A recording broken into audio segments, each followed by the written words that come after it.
My son Dustin has suffered from bulimia for the past 17 years. This has taken complete control of his life. He was 16 or 17 years old and he had just come out of a rehab program, and a friend had told him that he needed to lose some weight. That triggered something and he started throwing up. Dustin was very nervous as a child, and his anxiety contributed to his bulimia. Dustin weighs 116 pounds. He's very, very painfully skinny. My skin's just hanging off my body pretty much. I took him to the ER because he was so weak he couldn't stand up. You can see every vertebra. His skin is so tight that you can see the muscles. I worry every time my mom calls me telling me that my brother may have passed away. He would eat 4 or 5 times what the normal person would eat. He told me that he throws up 60 to 70 times a day. He's just throwing up all day, every day. It's consumed his life. He's 33 years old. He looks like he's 40 or 50 years old.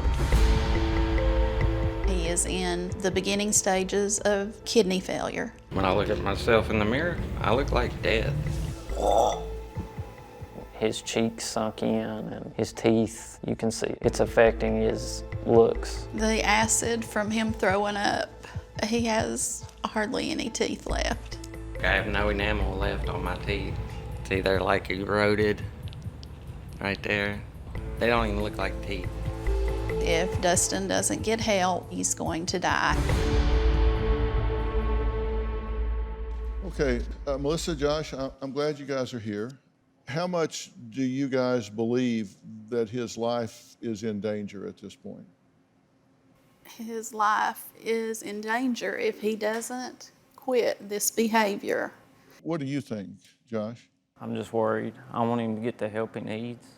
Okay, so what do you think he believes? Sometimes he plays it down like it's, no big deal. He'll say, Mom, I'm gonna be okay. And I say, no, you're not.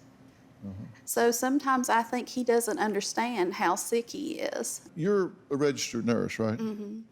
So this isn't an alert to you. You know how dangerous this can be when his biochemistry gets in the condition that it's in. Okay, so I want to be sure that we're being real clear here. He's dying. He is dying. It's not that if he continues on, his life could be in danger. He's dying now. He's in the death process now. His organs are shutting down. If we were in the early stages of this, if he was a teenager that had started throwing up some because his girlfriend said he looked chubby or something, then the prognosis and the strategy for intervening would be different. But we're 17 years into this, which changes the intervention strategy and it changes the prognosis. At this point, if in fact what he says is anywhere near true, that he's purging 80 times a day, this is a radical version of this disease. Almost always, I would say in 95% of the cases, this occurs comorbid with other psychological disorders, depression, anxiety, personality disorders, whatever. That this doesn't occur in a vacuum where they're really well adjusted, mentally, emotionally, societally, except they eat and purge. That doesn't happen. It occurs with psychological maladjustment in other ways. And very frequently, there's a history of cutting involved. And that's true here as well. It is. Right? It is. The first time I confronted Dustin about an eating disorder, he became very belligerent and angry. I had opened the bathroom door, didn't know he was in there, and he was in the floor throwing up. And I said, "Are you doing this on a regular basis?" And he just blew up and was angry. I'm really at the end of my rope. No, you're not. You're not at the end of the rope, or you wouldn't be here. But let me be clear about a couple things before he joins us here. I've looked at all the profile here, and I think you probably do enable him some. And we're going to talk about how to modify some of that behavior. But let's be real clear. You didn't create this issue for him. It's just hard to watch your child. It is, but let's get it real straight. I'm not here to throw you under the bus. I don't think you've been part of the solution, but you can be. But you're damn sure not the cause of this. Okay? Now, Melissa and her oldest son, Josh, are at a loss on how to help Dustin. Dustin says his binges depend on his anxiety. And even with handcuffs and a straitjacket, he would not be able to stop purging. I first started throwing up when I was 17. I did it to lose weight, and then I realized I could eat as much as I wanted. 24-hour burgers and pizza. I'm just rare. Bulimia for a guy. It's not normal, but you hear it a lot in girls. Look at me. I'm 120 pounds soaking wet. The amount of food that I eat probably could feed Africa. No joke. I've spent almost $1,000 in the past week on takeout. I work as a cook at a restaurant. It's like letting an alcoholic work in a brewery. They're gonna drink as soon as they see it. I eat as soon as I get there and don't stop until I leave. Throw up the entire time I'm at work. 20 to 30 to 40 times over a 4-hour shift. I feel very tired. Standing here right now is hard. I give everything, every drop of energy I got to make it through a shift at work. And sometimes I can't even do it. Nobody has seen me make myself sick before. I've never showed anybody or anything. Usually sticking your fingers down your throat. That went away years ago. Now it's just I have to open my mouth and it comes out. And I drink a cup of water and I keep doing it until the last time I throw up, nothing's there but water. Bad day, I throw up 100 times a day. I don't keep food down except for peanut butter and crackers and milk at the end of the night. That's the only thing that's keeping me alive. I'm sick of being bulimic. It takes up my whole day of just making myself sick. It feels like a prison sentence. It's a habit, like smoking. Throwing up is now. It's part of who I am. Well, Dustin, I'm glad to meet you. Thank you. I'm particularly glad to meet you now, because I believe if this had been put off till September, October, November, December, pushed down the line, 2 or 3 months, I might be meeting you in ICU or talking about you posthumously with your family. Do you believe that your life is in danger? Yes, sir. I believe my life's been in danger for the past 17 years. Mm-hmm. And so what are you doing about that? Just Take your time. I struggle every single day just to make it through the day, and I just try to give my body enough nutrition just to make it through the day, because that's all it can stand to keep down. Why do you think you're so focused on your body? I believe it started out with maybe being a couple pounds overweight when I was younger, and I just never stopped. I just kept going until it's a habit now, and it's automatic. Well, things often start for one set of reasons, but then continue for a whole different set of reasons. And I'm really interested in the current set of reasons. And what you're telling me is that you aren't really sure why you do it now. It's kind of autopilot. Yes, sir.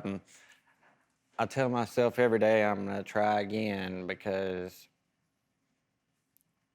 somehow when I told myself that morning, at the end of the day, it's the same result every single day.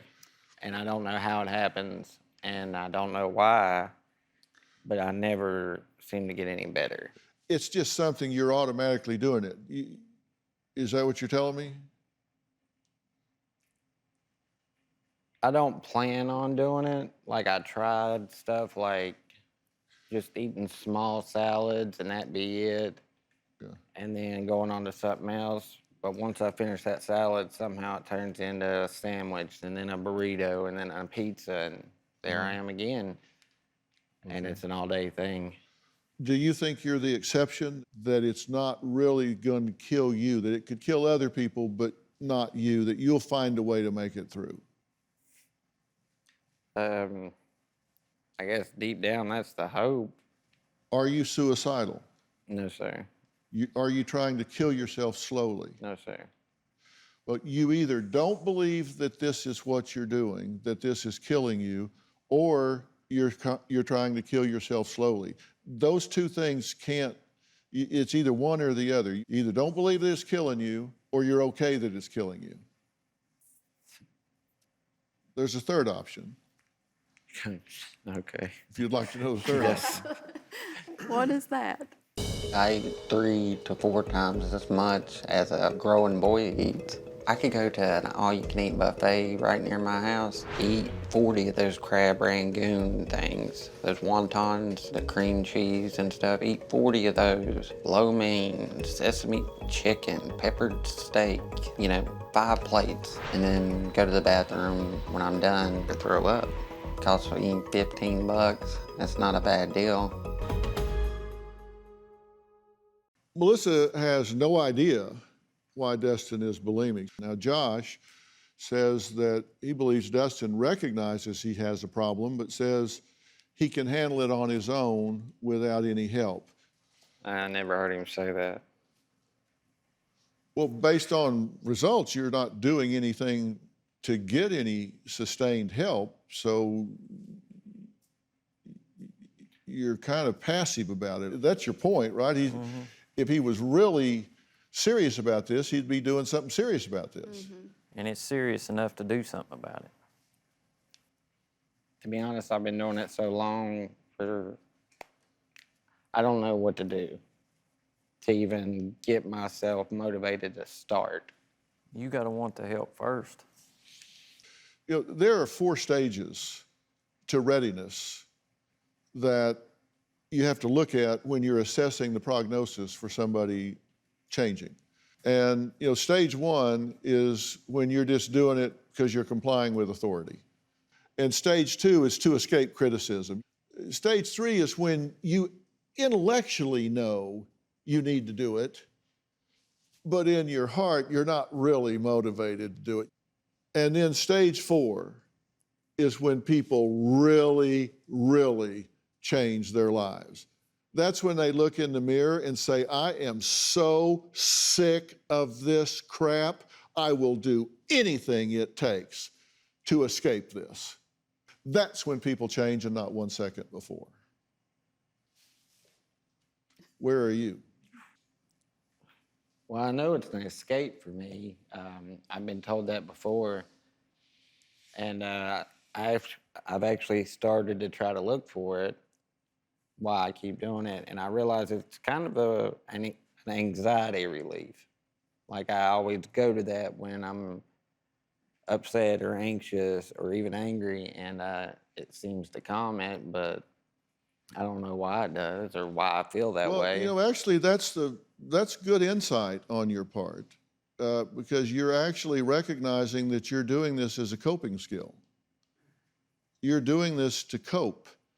Not very well. It's not a very efficient coping skill, but you're doing it to cope. I said there was a third explanation. One explanation was you don't really think it's going to kill you, that you're the exception that proves the rule, or you think it's slowly killing you and you're okay with that.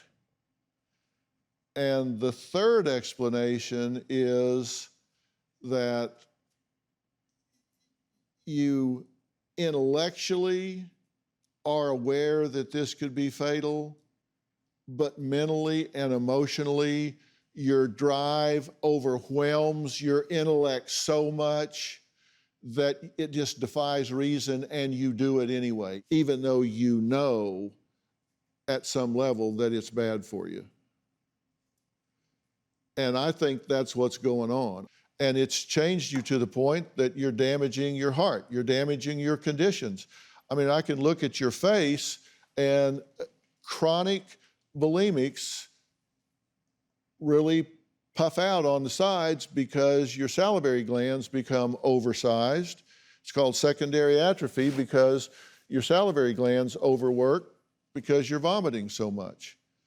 And if you look at his face straight on, he has this look, they call it gerbil face, essentially, because these salivary glands become oversized.